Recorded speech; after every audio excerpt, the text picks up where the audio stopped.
ईश्वर पर विश्वास। ऋषिकेश में गंगा जी के किनारे एक संत रहा करते थे। वह जन्म से अंधे थे और उनका नित्य का एक नियम था कि वह शाम के समय ऊपर गगनचुंबी पहाड़ों में भ्रमण के लिए निकल जाते और हरि नाम का संकीर्तन करते जाते। एक दिन उनके एक शिष्य ने उनसे पूछा, बाबा आप हर रोज इतने ऊंचे ऊंचे पहाड़ों पर भ्रमण हेतु जाते हैं, वहाँ बहुत गहरी गहरी खाइयाँ भी हैं और आपको आंखों से दिखलाई भी नहीं देता, क्या आपको डर नहीं लगता अगर कभी पाँव लड़खड़ा गए तो? बाबा ने कुछ नहीं कहा और शाम के समय शिष्य को साथ ले चले।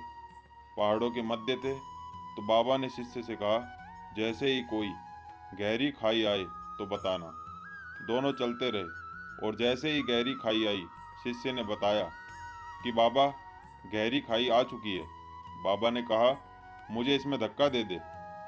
अब तो शिष्य इतना सुनते ही सकपका गया।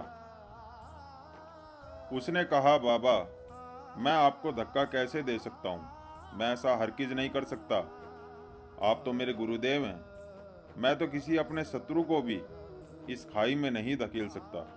बाबा ने फिर कहा, मैं कहता हूँ कि मुझे इस खाई में धक्का दे दो, यह मेरी आज्ञा है और मेरी आज्ञा की अवहेलना करोगे तो नरकगामी होगे। शिष्य ने कहा, बाबा मैं नरक भोग लूंगा मगर आपको हरगिज इस खाई में नहीं धकेल सकता।